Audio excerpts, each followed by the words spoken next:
Hey guys, Tammy here. And in this video, I'm going to talk about using logic with your co-parent, or maybe I should call it not being able to use logic with your co-parent, right?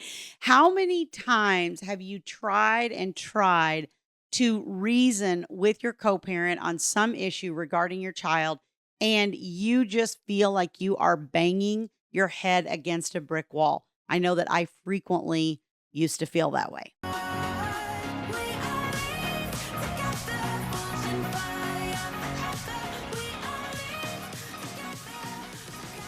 If you like these videos and you find them helpful, please don't forget to hit like on this video and also subscribe to the channel so you get notified when new videos are released. So when we are coming at this from a place of logic, most of the time it's a carryover from the relationship.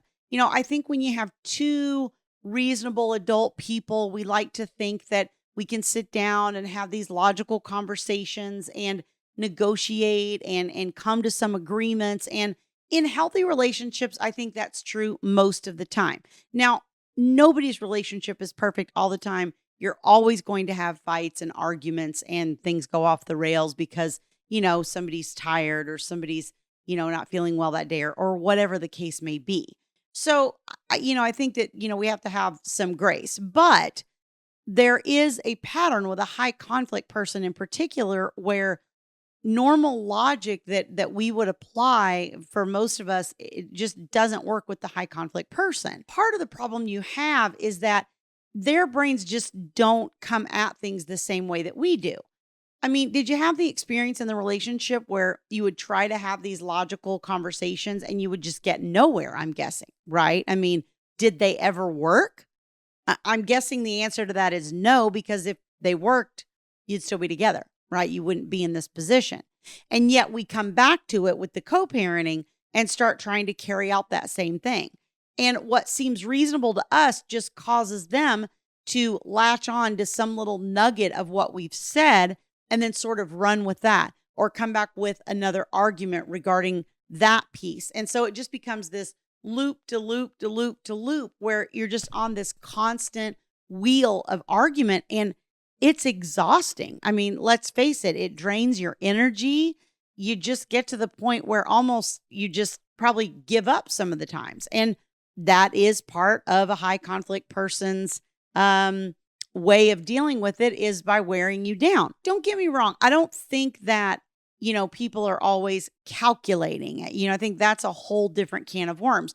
But most high conflict people have a lot of trauma from their childhood, from their life, that has caused them to be this type of high conflict person, whether we're talking about, extreme narcissism, borderline bipolar, whatever kinds of personality disorders that we're talking about. When people are on the far end of that spectrum and they're extremely high conflict, then, what happens is we're desperate for some peace in our life from the exhaustion of it. And their brains don't come at it in that same way. They tend to come at it not as logic-based, but more emotion-based. And not just emotion-based, but dysfunctional emotion-based, right? And then here we come in thinking we're going to apply normal logic to it. And we're shocked when that doesn't work. What can you do in these situations?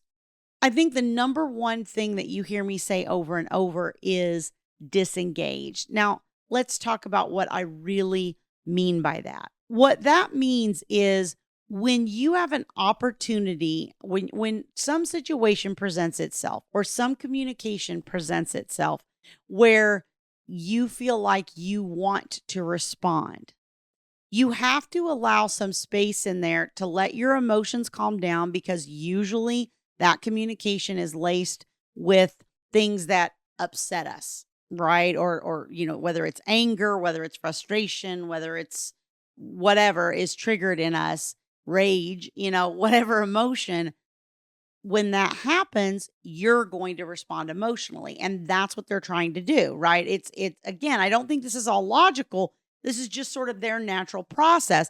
And so they come at it emotionally. It triggers you emotionally. And then everybody's having this emotional fight. And so when you can allow that space, then you at least allow the emotions to die down. Now, again, what happens for most of us, okay, we get control of our emotions, we meditate, we zen, we do whatever we need to do to get that control back. And then we go, okay, let's sit down and deal with this logically, right? Especially those of us that are left brain who are very linear. I am one of those. And I tend to just really kind of analyze and really get down into the, what we're dealing with kind of conversation. And the problem with that is that's not really what they're looking for, right? They're looking for this engagement of attention. And it doesn't matter if it's positive attention or negative attention, as long as the focus is on them. That's usually what a high conflict person is craving, is that attention in some shape or form. So when I'm telling you to disengage, honestly, the vast majority of the time, I am telling people not to respond. Whether you're going into, let's say you're going into parent-teacher conference. I have a lot of clients that are going through parent-teacher conferences right now. Let's say you're going into that and you have to sit in the room with your ex. Your best bet is to say very little. And even if they're going to sit and boast and they're parent of the year and they do all the homework and they do all these things, honestly, I find that most people, especially teachers, court experts, different people that deal with these type of situations all day, every day, you are not the first divorced or separated couple that your child's teacher has seen probably.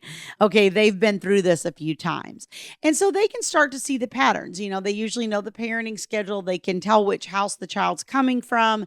They know when the child's functioning well, seems like they've rested, eaten well, and are kind of grounded, and when they're not. They really can pick up on those things. When we're in a situation like a parent-teacher conference where the other person is just boasting about themselves and saying all these wonderful things, what we want to do is kind of, well, let's actually present the truth. Let's present what's actually happening. Let's talk about how I'm actually the one that does all the homework and you actually don't do anything on your end, or, whatever the issue is. I'm always the one that, cleans the lunchbox and refills it. And you always send it, dirty with the kid, whatever, all the little things that come up when we're dealing with this stuff.